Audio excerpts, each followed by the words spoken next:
بالله من الشيطان الرجيم بسم الله الرحمن الرحيم الحمد لله رب العالمين الرحمن الرحيم مالك يوم الدين إياك نعبد وإياك نستعين اهدنا الصراط المستقيم صراط الذين أنعمت عليهم غير المغضوب عليهم ولا الضالين. Al-Hadits Tsani wa Salasuna, hadis yang ke-32. An Abi Hurairah radhiyallahu anhu, dari Abu Hurairah semoga Allah meridhoinya, qala dia berkata, qala Rasulullah sallallahu alaihi wasallam, telah bersabda Rasulullah sallallahu alaihi wasallam, man da'a ila hudan kana lahu minal ajri mislu ujuri man tabi'ah. Manda'a, siapa yang mengajak. Jadi da'a itu mengajak. Da'a ia dakwah. Jadi dakwah itu mengajak. Ya. Jadi sering kita dengar istilah dakwah itu harusnya mengajak, bukan mengejek. Dakwah itu harusnya merangkul, bukan memukul. Dakwah itu harusnya ramah, bukan marah. Itu dakwah. Jadi ada seni kita mengajak orang lain. Ya. Manda'a ila hudan, siapa yang mengajak orang lain. Ada kalimat ajakan di situ. Ada aktivitas mengajak orang lain. Ila hudan, kepada petunjuk. Apa maksudnya di sini? Maksudnya adalah perbuatan baik. Siapa yang mengajak orang lain untuk sama-sama berbuat baik. Jadi artinya bukan dia cuma ngajak doang, tapi ikut serta melakukan perbuatan baik. Ya, jadi sama-sama ngajak. Yang ngajak yang melakukan perbuatan baik, ya, supaya yang diajak ini juga ikut melakukan kebaikan. Ya, jadi biasanya ada seni-seninya, ada trik-triknya, ada cara supaya bagaimana orang lain itu bisa mengikuti apa yang kita lakukan berupa perbuatan baik. Misalnya, ya, KDKM mengumumkan di masjid, para jamaah sekalian, ya, hari ini kita kerja bakti di masjid, misalnya. Itu kan perbuatan baik, mengajak orang lain berbuat baik. Ya. Jamaah sekalian, besok kita melakukan atau melaksanakan sholat sunat gerhana misalnya. Itu diingatkan.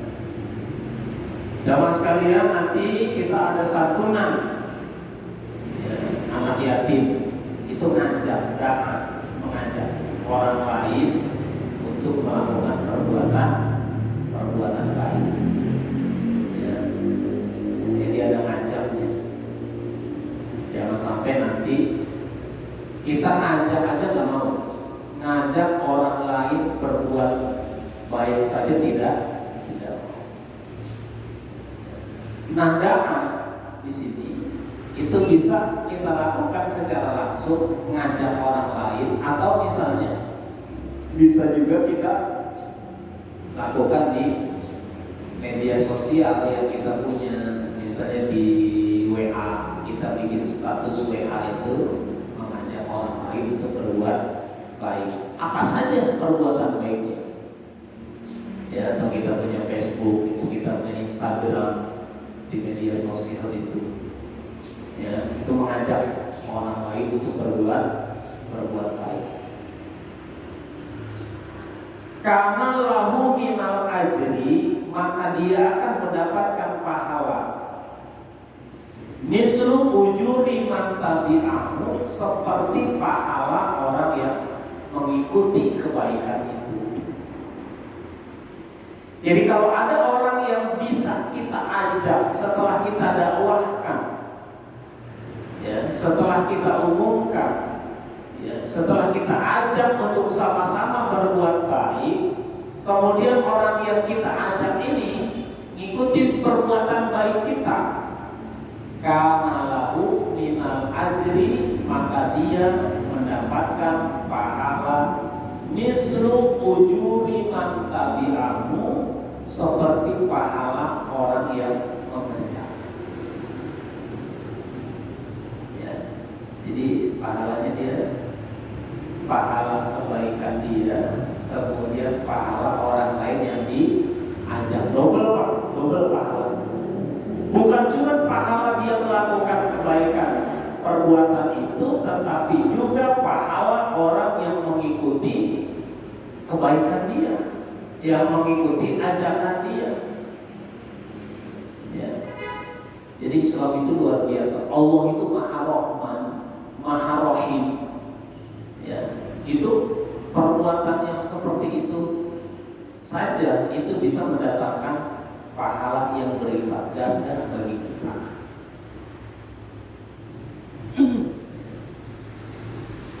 Layan kusu dalika min ujurihim syai'an, layan kusu tidak mengurangi min ujurihim syai'an dari pahala orang yang mengerjakan haji. Jadi umpamanya pahalanya dapatnya 100, umpamanya nih, ya, kita dapat 100, orang yang kita ajak dapat 100. Itu dari 100 orang yang pahala orang yang melakukan itu dikasih kita lagi tanpa mengurangi pahala orang yang ngikutin. Ibaratnya kayak begitu. Jadi kasih 2 kali lipat pahala. Ya. Maka jangan bosan-bosan untuk menghimbau, mengajak orang lain untuk sama-sama berbuat baik. Ya, ayo kita sholat berjamaah. Baik ke sholat jamaah? Baik. Ya, hukumnya apa sholat jamaah? Kalau mazhab Syafi'i hukumnya sunnah muakkadah. Sunnah muakkadah. Tapi jangan mentang-mentang hanya sunnah akhirnya jamaah. Rasul itu sangat tahu umatnya. Kalau misalnya diwajibkan nanti terasa berat. Ya, tapi siapa yang melaksanakan sholat berjamaah, maka dia akan mendapatkan pahala 27 derajat ketimbang sholat sendirian. Ada pahalanya sholat sendirian juga. Ibaratnya 1/27. Hadisnya sudah pernah kita kaji. Sholatul jamaati afdhalu min sholatil fardhi bisa wa isyrina darajatan. Sholat berjamaah itu lebih utama daripada sholat sendirian dengan perbandingan 27 derajat. Ya. Bukan hanya sholat berjamaahnya yang kita dapatkan, tapi langkah kaki kita dari rumah ke masjid itu ada juga pahalanya. Kaki kanan mendapatkan pahala kebaikan, kaki kiri menghapus dosa. Kaki kanan kebaikan, kaki kiri menghapus dosa. Belum lagi nanti kita bubar dari masjid ini, langit udah terang, udah siap. Ya. Maka siapa yang seperti itu pulang dari masjid udah siap, maka dia dapat pahala haji mabrur. Jadi jamaahnya dapat, melangkahkan kakinya dapat, bubar dari sini juga dapat pahala haji mabrur. Wah, itu luar biasa. Bertubi-tubi pahalanya. Ya. Nah, makanya kita untuk jangan berhenti mendakwahkan orang, mengajak orang untuk berbuat baik. Jadi ngajak. Kalau apa namanya itu jamaah tabligh itu biasanya disamperin ke rumah kita, Pak. Ya, diajak tuh kita tuh di rumah, ayo masjid. Ya. Kita lagi di rumah, kita ngobrol untuk sholat di masjid. Itu dakwah. Itu namanya mengajak. Jadi ketika kita mengajak dan orang lain mengikuti ajakan kita yang berupa kebaikan, maka pahalanya kita dapat double.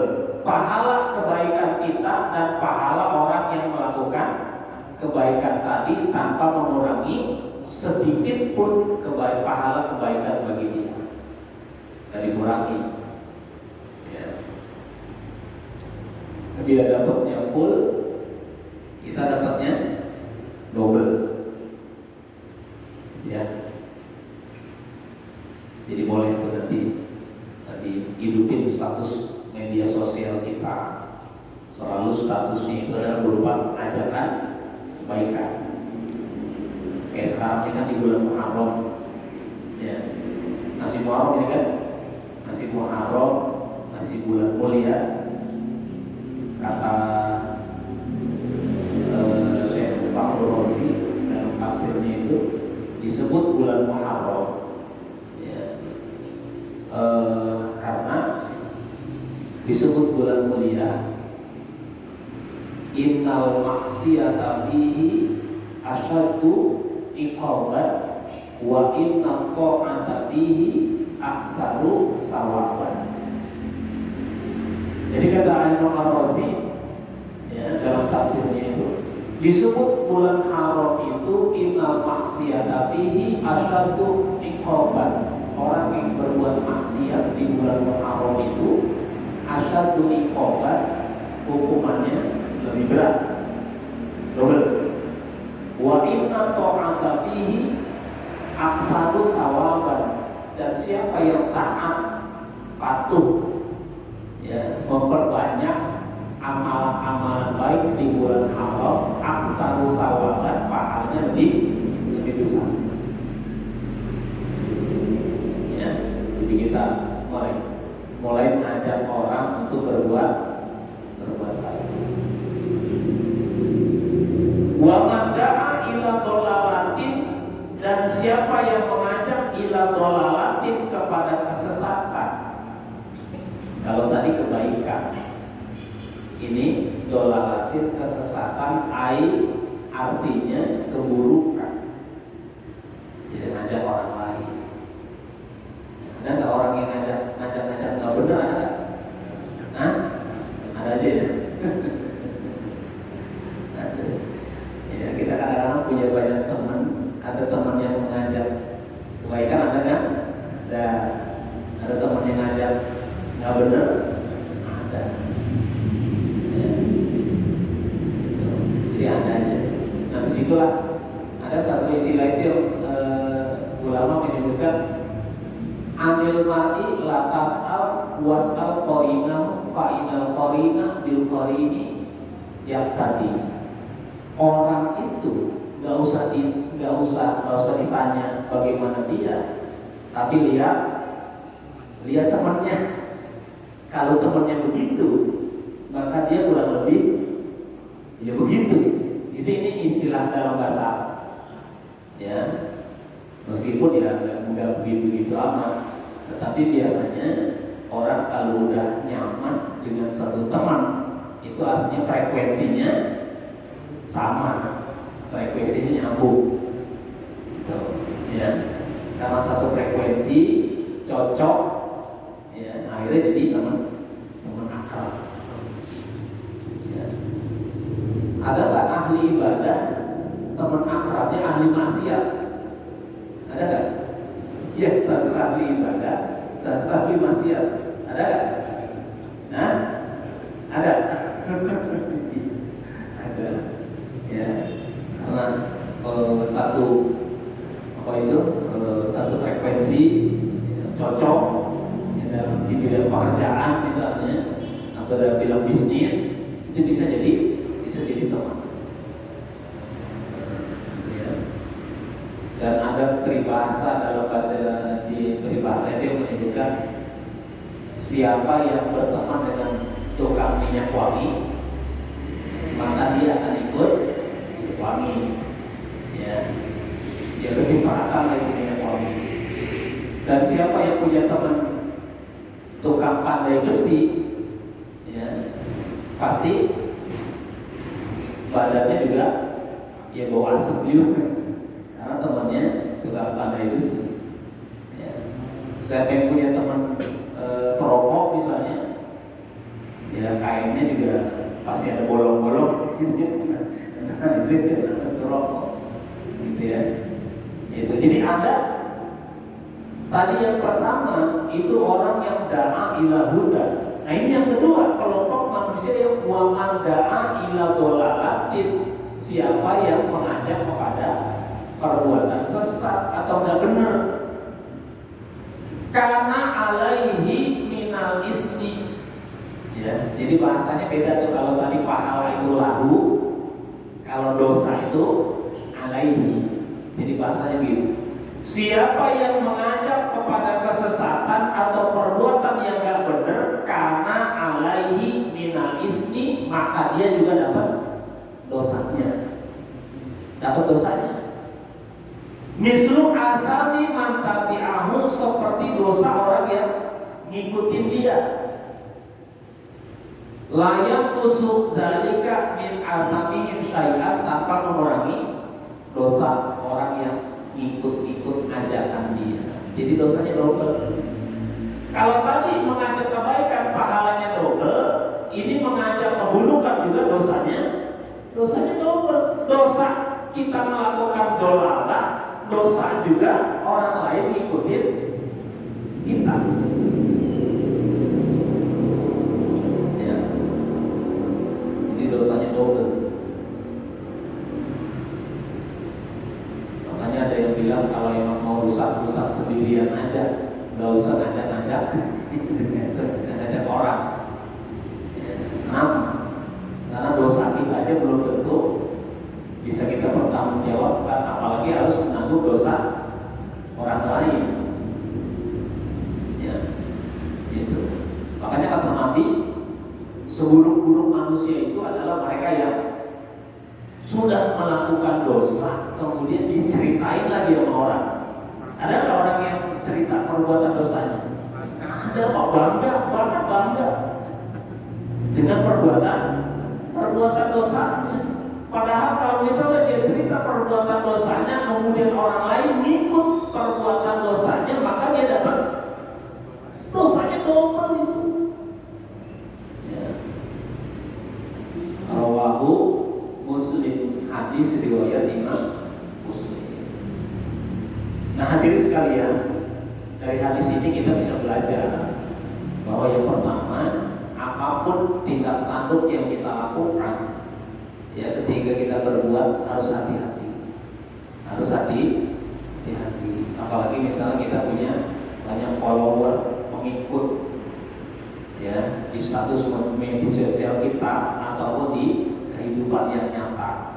Ketika kita mengajak orang lain untuk melakukan perbuatan baik, kemudian orang itu ikut perbuatan baik yang kita anjurkan, maka pahalanya double.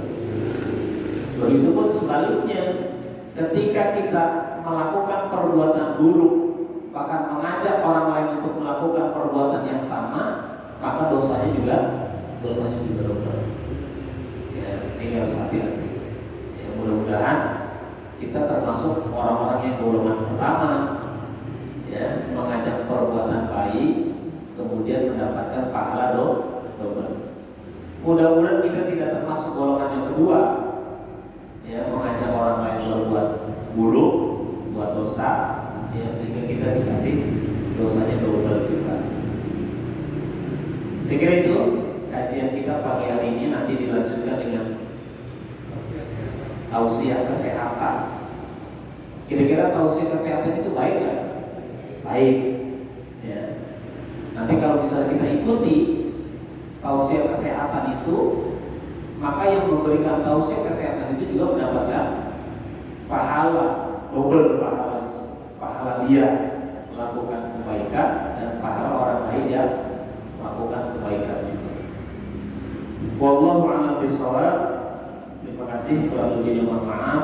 Wallahu muwaffiq ila aqwamit thoriq. Assalamualaikum warahmatullahi wabarakatuh.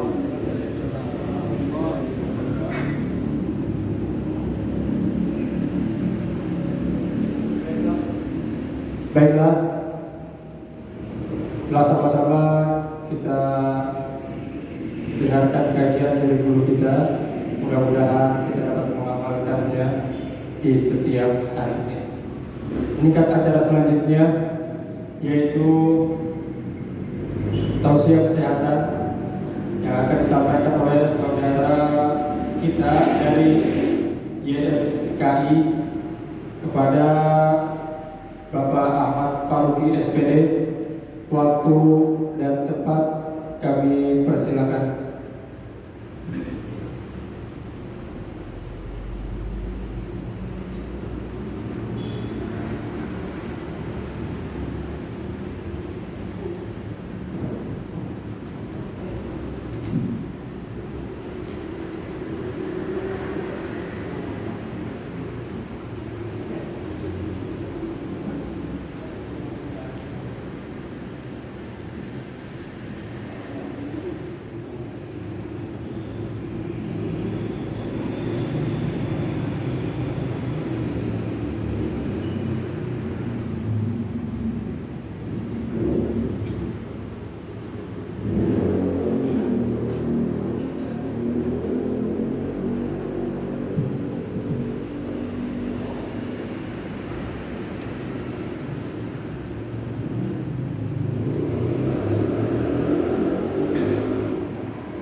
Assalamualaikum. Bapak mau izin boleh di sini kumpul biar lebih kelihatan. Ya, lupa ini tua nih. Ya, di depan. Waduh, ini ayo yang kantong kering. Ini, ya, depan Pak. Bagus. Ya. No, ada gambar apa? Ya.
Assalamualaikum warahmatullahi wabarakatuh. Puji syukur kita ucapkan kehadiran Allah Subhanahu wa Ta'ala yang telah memberikan kita kesehatan dan kesempatan untuk berkumpul di masjid yang kita cintai ini. Salawat berandakan salam tak lupa-lupanya kita kirimkan ke roh Nabi besar Muhammad sallallahu alaihi wasallam. Allahumma sholli ala sayyidina Muhammad wa ala ali sayyidina Muhammad. Yang terhormat Bapak Ketua DKM dari Masjid Jami Al-Istiqomah beserta jajarannya. Kemudian tak lupa-lupanya yang saya sayangi dan saya cintai, bapak-bapak semuanya yang telah berkesempatan hadir untuk mengikuti sosialisasi dari kami seperti itu. Nah, sebelum kita masuk, bapak semuanya perkenalkan terlebih dahulu. Nama saya Melisa Utami, sarjana keperawatan profesi nurse. Nah, jadi saya di sini ditemani oleh rekan kerja saya, ditemani oleh Bapak Ahmad. Nah, jadi Pak semuanya, saya di sini ditugaskan dari Yayasan Sosialisasi Kanker Indonesia. Nah, yang mana tujuan dari yayasan ini, Bapak semuanya, yang pertama kami nanti akan menyampaikan tentang informasi kepada masyarakat secara langsung tentang pengertian kanker.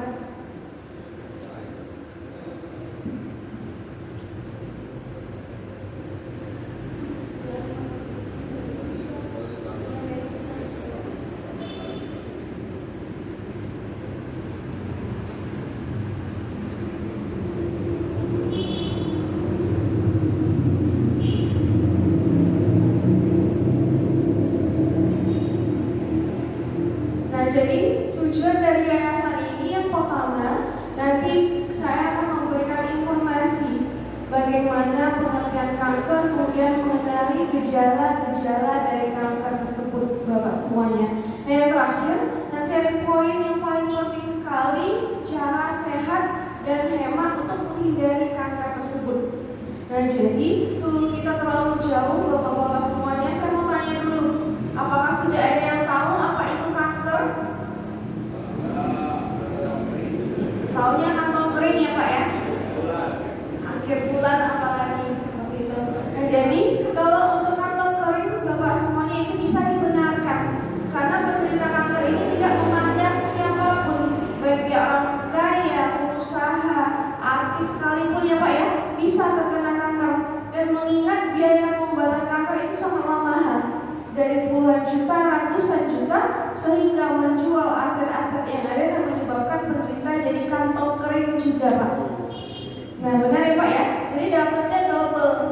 Kalau udah kanker, penyakit, kantong kering juga seperti itu. Nah, jadi hati-hati ya Pak ya. Nah, kalau menurut medis, kanker ini merupakan perubahan sel yang normal menjadi tidak normal. Nah, jadi sel kanker ini sudah ada di tubuh masing-masing kita makhluk hidup Pak. Namun ada yang aktif, ada yang tidak aktif tergantung pola hidup sehatnya seperti itu. Nah, jadi kanker itu berasal dari dua jenis tumor, yaitu tumor jinak dan tumor ganas. Nah, untuk tumor jinak itu pertumbuhannya lambat atau benjolan ya Pak ya, itu memang lambat perubahannya. Namun apabila kita biarkan kalau sudah ada benjolan, itu berubah nantinya menjadi ganas. Nah, yang ganas inilah yang disebut dengan kanker tadi. Nah, kalau sudah ada, itu bisa berpindah-pindah nantinya ke pembuluh darah yang lainnya. Nah, jadi ini adalah bentuk tumor ya Pak ya. Hati-hati kalau misalnya sudah ada benjolan seperti ini, atau masyarakat biasanya mengenalnya dengan bahasa uci-uci ya Pak ya. Kalau di sini saya mungkin belum tahu bahasanya, tapi kalau di Jawa Timur itu namanya uci-uci. Nah, jadi adanya benjolan yang tumbuh di mana saja di bagian tubuh. Contoh yang digambar ini kan dipaparkan ada tumbuh di punggung, kemudian lengan dan kaki, kemudian pundak, bahu, bahkan ketiak. Yang lebih parahnya lagi Pak, bisa tumbuh di bagian terlunak, yaitu bagian mata kita. Nah, jadi perbedaannya dengan katarak, kalau katarak itu kan putih melingkar ya Pak ya. Kalau ini adanya benjolan atau daging yang tumbuh di bola mata kita. Nah, ini adalah lipoma. Lipoma adalah daging tumbuh di bawah satu lapisan kulit kita. Nah, itu kalau misalnya kita pegang-pegang, sentuh-sentuh, Kenapa? Karena semakin kita sering menyentuhnya, biasanya ukurannya itu juga akan bertambah. Karena sesuatu yang diganggu itu akan berubah sifat ya Pak ya. Begitulah sesuatu yang ada di tubuh kita diganggu berubah sifat nantinya seperti itu.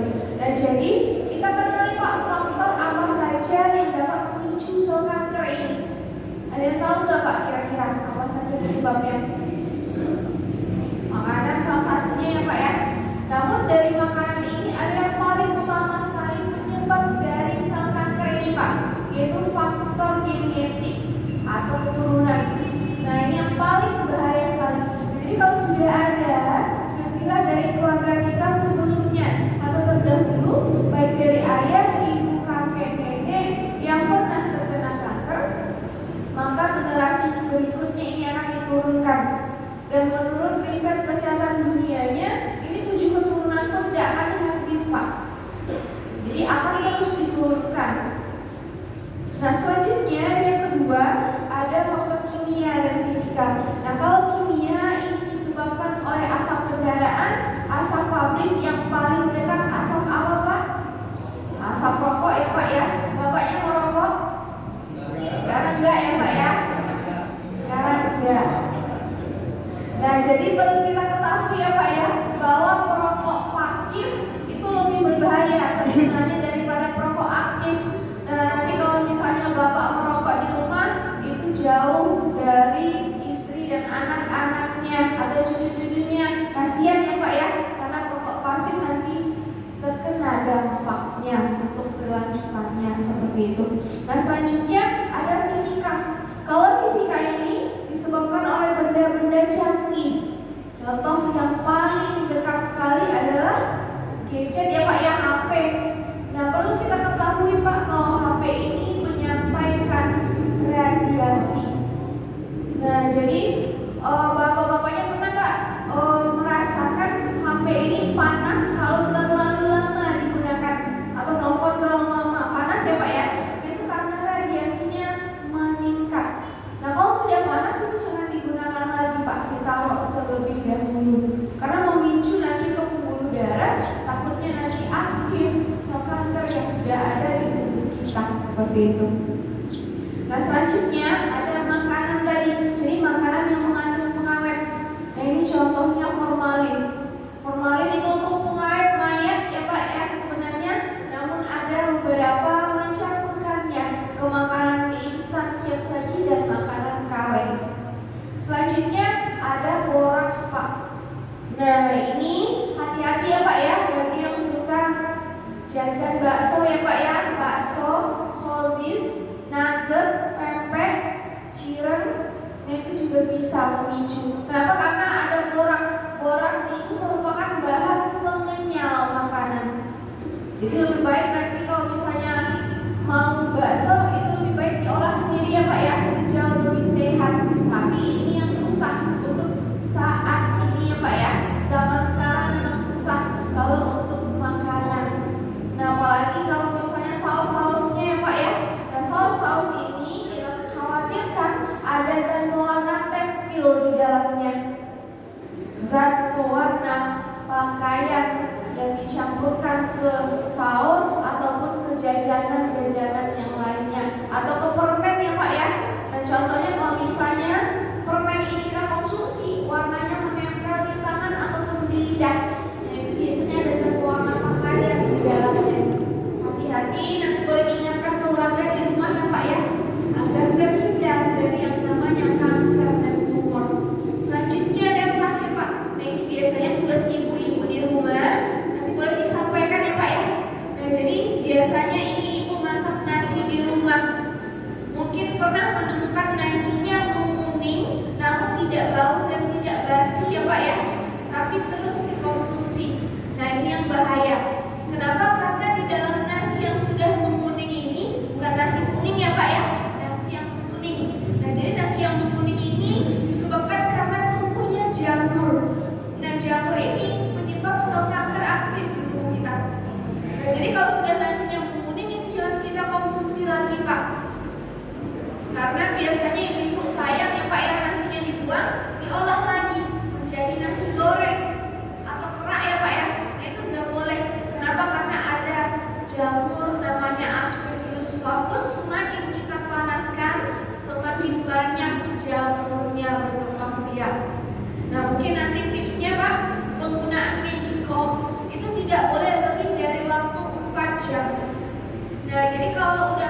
jam itu colokannya dicabut. Nanti kalau misalnya bapak atau ibunya mau makan lagi, dicolokin lagi sebelum sebelum 5 menit sebelum makan.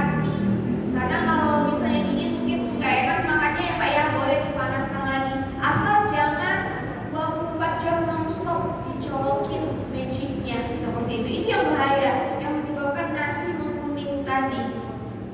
Nah, itu boleh nanti disampaikan ya Pak ya, agar kita semua terhindar dari yang namanya kanker dan tumor. Selanjutnya penggunaan minyak goreng Pak. Penggunaan minyak goreng itu nggak boleh lebih dari 3 kali pemanasan berulang-ulang, atau minyak yang sudah menghitam ya Pak ya, itu nggak boleh kita konsumsi lagi. Nah ini mohon maaf, biasanya kita temui pada penjual gorengan, penyetan ya Pak ya, bebek. Nah ini biasanya kita temui minyaknya sudah menghitam. Nah ini bahaya Pak, sudah ada zat radikal bebas memicu sel kanker yang ada di hati. Nah jadi makanan dari yang sehat ya Pak ya. Nah jadi boleh dikurang-kurangi terlebih dahulu seperti itu. Nah jadi ini adalah kanker yang bisa tumbuh di mana saja di bagian tubuh kita, tidak menutup kemungkinan anak-anak yang baru lahir itu bisa terkena. Nah untuk yang pertama kita bahas kanker prostat ya Pak ya. Jadi kanker prostat ini merupakan pembunuh nomor 3 setelah stroke dan jantung bagi pria. Jadi kanker prostat ini khusus untuk pria saja. Nah, jadi kanker prostat ini tumbuhnya tumor di kelenjar prostat pria terletak di bagian dalam salurannya. Nah jadi Pak, mari kita kenali pria yang bagaimana yang beresiko. Jadi yang pertama adalah pria yang berkulit hitam. Aman Pak? Aman ya Pak ya? Di sini nggak ada yang hitam. Dan jadi yang dimaksudkan di sini yang hitam adalah ras Afrika atau ras negroid. Kalau kita Indonesia itu masih sawo mateng ya Pak ya, masih hitam-hitam manis. Jadi masih dikategorikan aman menurut penelitiannya. Nah yang kedua Pak, ini yang berprofesi sebagai mohon maaf supir, kemudian petani, kemudian yang suka mengangkat beban berat lebih dari berat badannya, kemudian bekerja kantoran yang mana dalam 24 jam itu mengerjakan 6 jam duduk saja. Nah itu juga berpotensi nantinya adanya prostat muncul di pria seperti itu. Nah yang terakhir Pak, adanya pria yang suka mengkonsumsi minuman beralkohol, kemudian mohon maaf hubungan intim suami istri yang sangat jarang, atau suami yang terlalu sering menahan hasratnya. Nah ini juga memicu. Boleh nanti disampaikan ke ibu di rumah ya Pak ya, agar terhindar seperti itu. Nah jadi kenapa bisa terkena kalau yang nomor 4 ini? Karena pria ini menghasilkan 6 juta sel setiap harinya ya Pak ya. Jadi kalau tidak dikeluarkan nanti akan mengalami penumpukan, pembekuan. Nah pembekuan ini yang berubah sifat menjadi prostat nantinya. Jadi kalau sudah mengalami beberapa gejala yang ini Pak, nanti boleh dibawa ke rumah sakit ya Pak ya, diperiksakan. Kenapa? Karena kalau deteksi sedini mungkin itu akan kejadian sembuh lebih bagus atau lebih tinggi persentasinya. Nah, jadi yang pertama gejalanya susah buang air kecil, terlalu sering buang air kecil, sering bolak-balik kamar mandi namun nggak tuntas ya Pak ya, atau anyang-anyangan. Nah itu gejalanya. Nah yang kedua biasanya sering sakit di bawah perut, sering sakit di bawah punggung, kemudian sering sakit di pergelangan pahanya saat buang air kecil. Nah kalau dibiarkan gejala ini biasanya itu adanya darah bercampur dengan air seninya seperti itu. Nah, itu untuk gejala. Kemudian kita bahas sedikit kanker rahim ya Pak ya. Nanti boleh disampaikan ke ibu di rumah. Nah jadi kalau untuk kanker rahim itu ada yang beresiko, yaitu wanita yang sering bergonta-ganti pasangan. Kemudian adanya wanita yang tidak pernah menjaga kebersihan alat kelaminnya atau jorok. Kemudian adanya penggunaan alat kontrasepsi pil KB lebih dari 5 tahun. Nah ini juga memicu nantinya Pak. Kemudian wanita yang sering begadang tidurnya di atas jam 11 malam. Nah ini juga memicu. Mungkin nanti boleh diingatkan anak gadis ya Pak ya di rumah. Kemudian kemudian ibu juga di rumah. Kenapa? Karena wanita ini hormonnya bekerja di malam hari.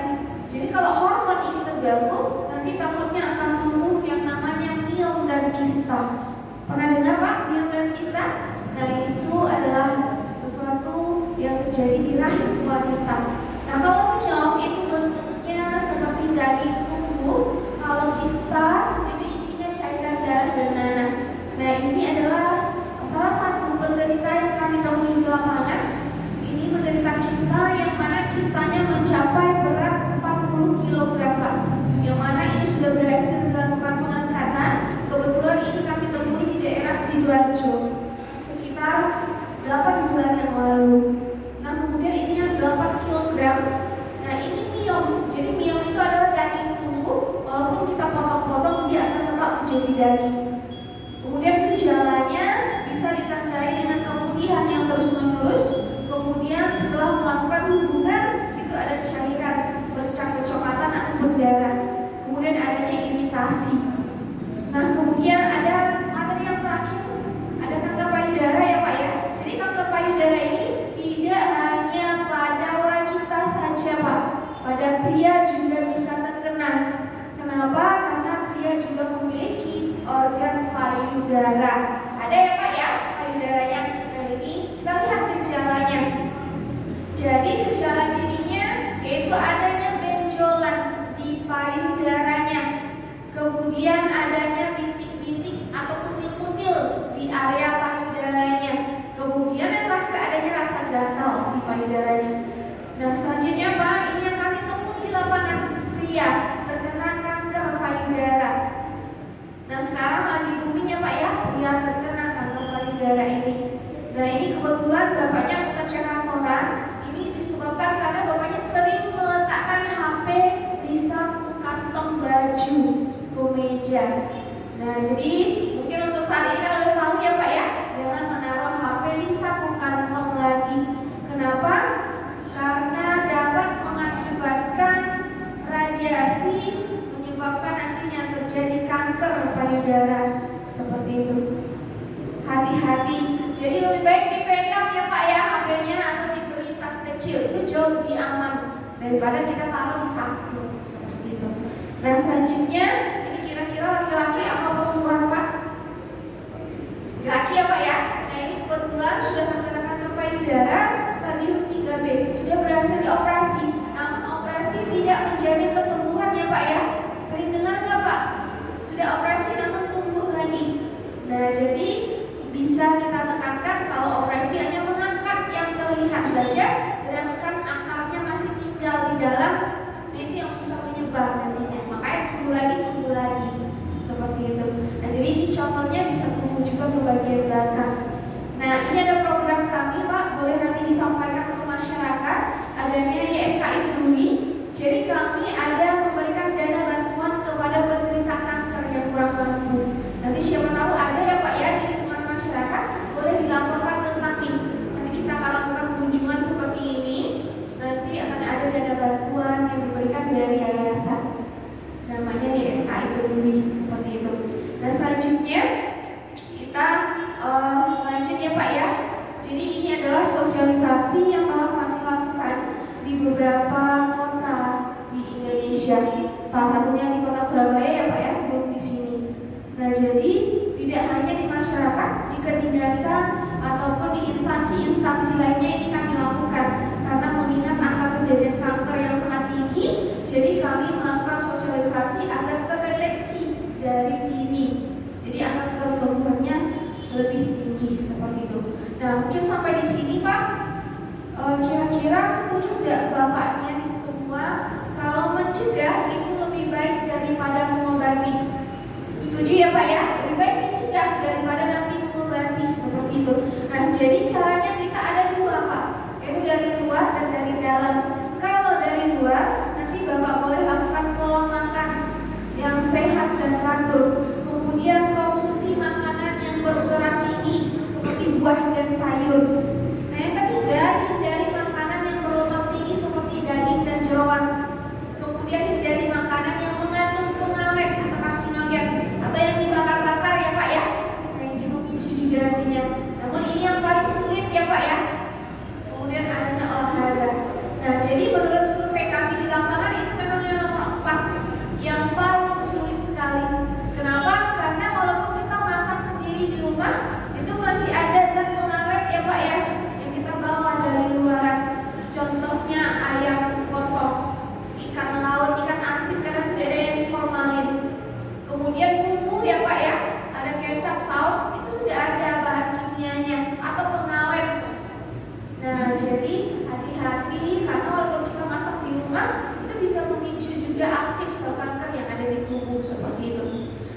mau bagaimana ya Pak ya kalau misalnya sulit untuk dilakukan pencegahan yang dari luar ini. Nah kita ada solusi yang kedua, pencegahan yang dari dalam. Nah kalau yang dari dalam boleh nanti dilakukan suntik imunisasi, namanya HPV.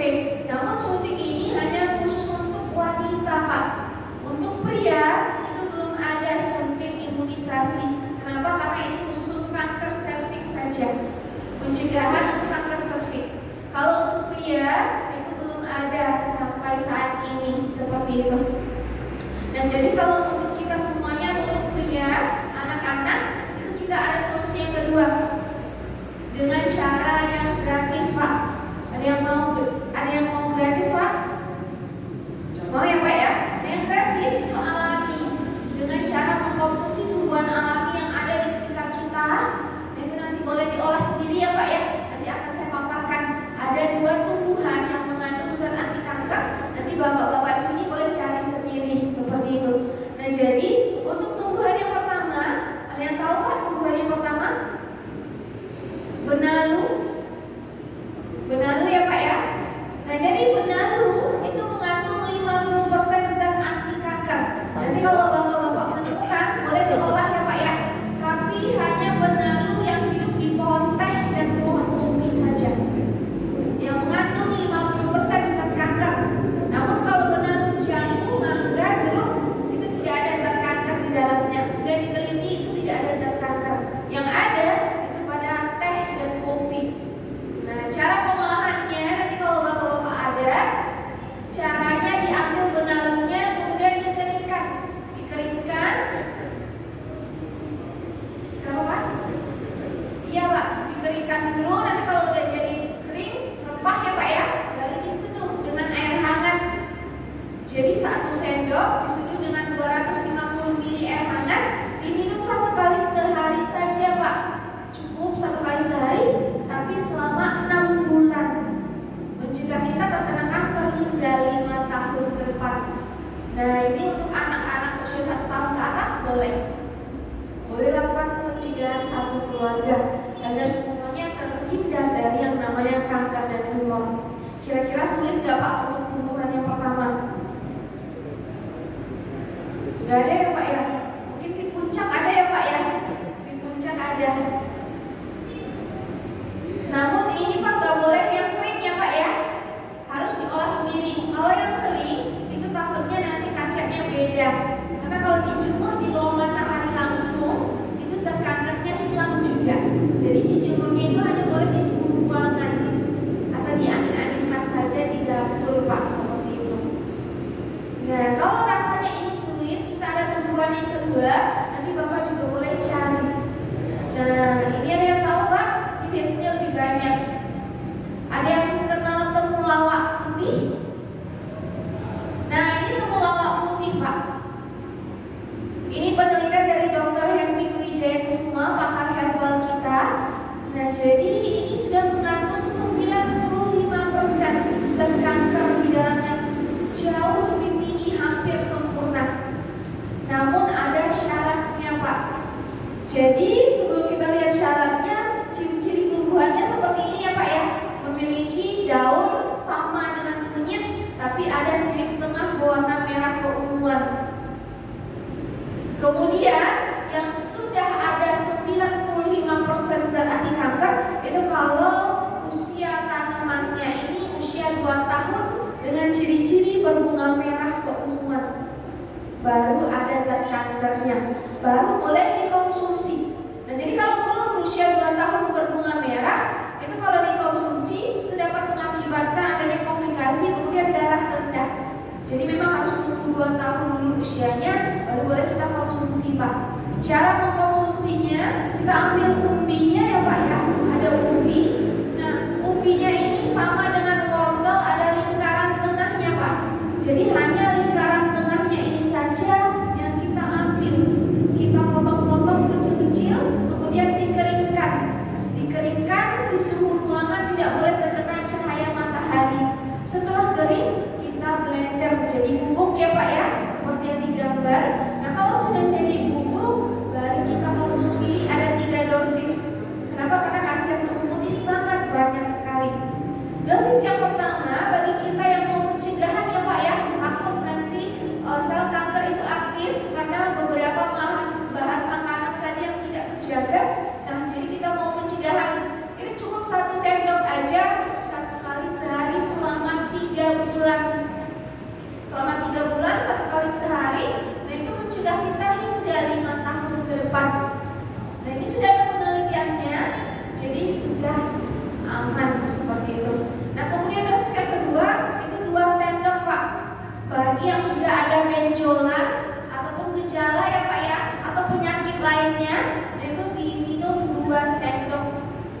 Jadi 1 pagi 1 malam seperti itu. Nah bagi penderita kanker ini juga bisa. Siapa tahu ada penderita kanker lagi kemo ya Pak ya. Nah ini juga boleh dikonsumsi. Dikonsumsinya itu 2 pagi, 2 siang dan 2 malam, 6 sendok sehari sampai sembuh seperti itu. Nah itu 3 dosisnya. Nah kemudian ada khasiat lainnya Pak. Jadi sekalian kita pencegahan kanker bisa juga mengobati. Karena kan ini alami ya Pak ya. Jadi bisa kita mengobati asam urat kalau misalnya ada diabetes, kronis, nyeri lambung, darah tinggi, kemudian sinusitis, kemudian amandel bagi anak-anak, kemudian masalah haid, kemudian untuk meningkatkan daya tahan tubuh dan vitalitas bagi pria seperti itu. Nah jadi kira-kira tumbuhannya ada nggak Pak seperti ini? Susah ya Pak ya. Ada yang mau tumbuhannya nggak Pak kira-kira? Kalau ada yang mau kita kasih 1 orang 1 secara gratis. Nah jadi kita juga ada program budidaya ya Pak ya. Karena khasiatnya sangat banyak, masyarakat kurang mengetahuinya. Kalau ada tumbuhannya kita budidayakan. Jadi kalau misalnya bapak-bapaknya mau juga budidaya, kita berikan 1 tumbuhannya secara gratis 1 orang 1. Itu dengan syarat nanti bapak-bapak boleh jemput ke kantor. Kantor kita ada di sini ya Pak ya. Alamatnya di Forum Gria Rahmani 3, Blok B8, Kecamatan Sukmajaya. Nah siapa tahu bapaknya ada waktu kesempatan boleh langsung ke sana jemput bibit. Tapi 1 orang 1 ya Pak ya. Nggak boleh diwakilkan seperti itu. Nah jadi sebelum ke sana itu bapak boleh kontak kita dulu. Takutnya nanti nggak ketemu ya Pak ya. Karena kan kita di lapangan semua. Jadi memang harus janjian dulu. Nah jadi sebelum bapak ke sana telepon kita dulu. Nah ini ada kontak yang bisa dihubungi. Untuk kontak boleh bapaknya kalau mau dicatat ataupun difoto boleh. Kira-kira sampai di sini ada yang ingin ditanyakan Pak sebelum saya tutup? Mungkin tentang tanaman ataupun penyakit ataupun gejala-gejala, siapa tahu bapaknya sudah ada seperti itu. Ada pertanyaan Pak? Ya Pak? Tadi disebutkan salah satu gejala kanker adalah ada pimpinan. Iya Pak. Kalau pimpinan itu termasuk gejala Pimpinan. itu di mata. Ya, kayak di awal. Nah jadi oke, kutil atau jerawat ya Pak ya. Nah jadi itu bisa juga berubah sifat kalau faktor dari makanan tadi tidak dijaga, hidup sehat tidak dijaga, kemudian imunitas kita kan nggak selamanya tinggi ya Pak ya. Kadang tubuh nggak mampu untuk melawan, itu nanti bisa berubah sifat. Karena pernah kami temui Pak awalnya itu anak usia masih remaja, masih kelas 1 SMA ya Pak ya. Nah itu awalnya ada kutilan di ketiaknya. Nah itu awalnya kecil, namun karena seringnya konsumsi bahan pengawet, makanan, jajan-jajanan ya Pak ya, nah itu aktif, ternyata aktif. Nah, jadi walaupun kutil ataupun benjolan-benjolan yang asing di tubuh Pak, itu juga bisa nantinya berubah sifat. Apalagi benjolan ini kita pegang terus-terusan Pak, itu bisa berubah sifat nantinya aktif seperti itu. Mungkin ada lagi Pak? Sudah cukup Pak? Ada yang mau pencegahan Pak? Pencegahan kanker? Ada ya Pak ya? Yang mau mencegah kanker? Boleh jemput tumbuhannya ke rumah. Nanti lakukan budidaya di rumah sendiri. Nanti lakukan pencegahan kanker. Nah jadi Pak, kalau untuk usia tanaman di kantor itu masih usia 2 bulan. Jadi memang harus tunggu 2 tahun dulu ya Pak ya, baru bisa kita olah sendiri, kemudian kita konsumsi seperti itu. Kira-kira untuk nunggu 2 tahun berbunga merah lama nggak Pak?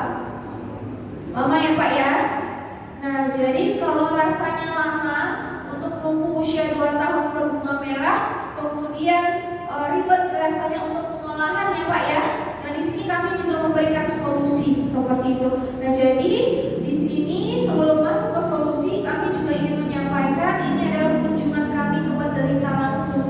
Nah, jadi kami melakukan kunjungan ke penderita, kemudian ada dana bantuan, kemudian ada pengobatan, Pak. Pengobatannya alami. Jadi temu putih ini sudah ada yang disempurnakan. Jadi untuk penderita itu sudah ada yang bisa langsung konsumsi, diberikan oleh dokter kami, itu dokter Puja Amadi dan apoteker Ibu Nike. Jadi jika terjadi sesuatu bagi penderita, itu sudah ada penanggung jawabnya seperti itu. Nah, jadi diberikan kepada penderita yang sudah instan ya Pak ya. Namun ini khusus untuk penderita saja, diberikan secara gratis. Nah, nanti siapa tahu ada, boleh dilaporkan ke kami. Seperti ini kunjungan kami ke masyarakat. Nah, kemudian teh lalat itu juga bisa berubah sifat Pak. Kalau misalnya ukuran teh lalat ini semakin usia kita bertambah semakin besar ukurannya, ini juga berakibat nantinya contoh seperti yang digambar ya Pak ya, sampai parah seperti ini. Nah, jadi kalau bapak-bapak mau melakukan pencegahan atau melakukan pengobatan ini, kita ada solusi. Jadi ada yang sudah instan, jadi kami rekomendasikan. Nah, ini tergantung ke masing-masing Pak. Kalau bapak-bapaknya mau konsumsi boleh langsung ke alamat ini. Nah, ini yang udah jadi rekom dari kami. Kalau misalnya di luaran itu kan banyak yang palsu ya Pak ya, kemudian nanti terjadi sesuatu, itu memang tidak tanggung jawab dari yayasan. Nah, jadi ini sedikit saya jelaskan temu putih yang sudah jadi, yang sudah berbentuk kapsul. Nah, jadi ini sudah ada label halal, kemudian badan POM-nya. Sedikit saya jelaskan Pak, ini rekom dari kami, bukan dari kami langsung, tapi rekom seperti itu, tergantung bapaknya nanti kalau mau atau enggaknya. Kalau dari kami itu meyakinkan bapak, itu mungkin nanti boleh pertumbuhan, tapi memang harus tunggu usia 2 tahun dulu lama ya Pak ya. Nah, ini yang ada aja. Nah, kalau yang ini sudah berbentuk kapsul, satu botolnya itu isinya 100 butir. Untuk pencegahan tadi berapa Pak? 1 kali sehari selama 3 bulan ya Pak ya. Sudah cukup untuk satu orang itu 1 botol pencegahan hingga 5 tahun ke depan. Seperti itu. Nah, jadi komposisinya sudah ada temu putih, benang teh dan keladi. Kemudian untuk harga 1 botolnya itu 500, boleh nanti Bapak dapatkan di Purwakarta, Jawa Barat. Nama CV-nya Herbal Gold Indonesia. Nah, ini dokternya Puja Amadi dan apoteker Ibu Nike seperti itu. Kira-kira sampai di sini ada yang ingin ditanyakan lagi Pak? Cukup? Nah, kira-kira kalau misalnya ke Purwakarta, Jawa Barat jauh nggak Pak? Jauh ya Pak ya, lumayan. Nah, jadi untuk mempermudah lagi, ini kami permudah karena sekalian membantu penderita kanker. Karena sudah ada yang kami kumpulkan penderita kanker ya Pak ya. Siapa tahu bapak-bapak di sini juga ingin dibantu, kami jembatani ke CV langsung. Kalau ada yang mau pencegahan. Nah, jadi kalau ada bapak-bapaknya yang mau dibantu pencegahan, itu ada formulir resmi. Jadi formulir resmi ini kalau bapak mau dibantu pemesanan ke CV, ke kantor langsung seperti itu, ke pusat. Jadi bagi bapak-bapak yang mau dibantu nanti boleh tuliskan nama. Bagi yang mau aja, karena ini kan tidak ada paksaan ya Pak ya, itu masing-masing kita. Kalau kita takut kanker ini terjadi mau pencegahan, boleh nanti tuliskan nama, kemudian nomor telepon dan berapa jumlah yang ingin dipesankan ke sana. Namun ini ada maksimal ya Pak ya, 1 orang itu hanya boleh pesan 3. Kalau lebih itu kita pertanyakan nantinya. Kenapa? Karena kan ini nggak diperjualbelikan ya Pak ya. Kasihan nanti yang lainnya atau penderitanya nggak bisa mendapatkannya seperti itu. Nah, jadi bagi yang menuliskan nama itu mendapatkan potongan 50%, jadi berapa Pak? Jadi 250. Bagi yang mau aja, bagi yang mau boleh nanti dituliskan namanya atau nanti boleh dilaporkan ke Pak Ahmad ya Pak ya. Nanti kami bantu seperti itu. Nah, jadi untuk kelanjutannya, ini kalau ada namanya di sini dituliskan mendapatkan 50% sampai selanjutnya. Dan ini kita pesankan dulu Pak. Bagi yang ada dipesankan dulu. Nanti 3 hari setelah hari ini atau 2 hari setelah hari ini pesanannya datang ke kantor cabang yang ada di Ria Rahmani 3. Baru kita antarkan ke alamat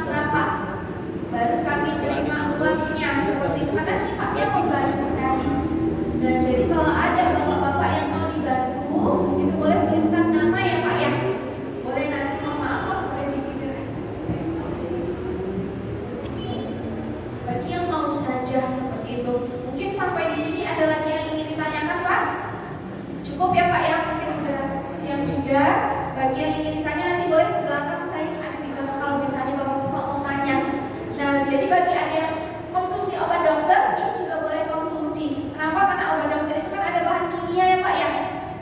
Nanti bisa dibantu dihancurkan, diginjal, nanti boleh konsul juga dengan saya seperti itu. Cukup sekian ya Pak ya. Terima kasih banyak Bapak semuanya atas waktu yang telah diberikan.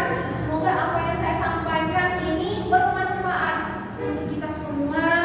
Kemudian boleh disampaikan edukasi ini ya Pak ya, keluarga, agar kita tercegah dari yang namanya kanker dan tumor. Semoga kita sehat selalu ya Pak ya. Amin. Terima kasih banyak. Saya tutup. Assalamualaikum warahmatullahi wabarakatuh. Waalaikumsalam warahmatullahi wabarakatuh. Ya, selesai tak? Nah, itu udah.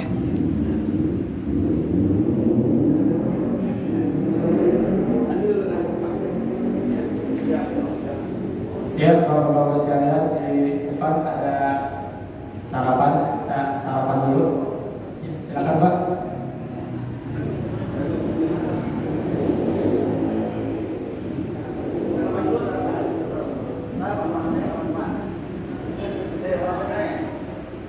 Tak kantong kering kalau mau sarapan. Iya. Iya, kalau mau makan dulu ya Pak. Ya.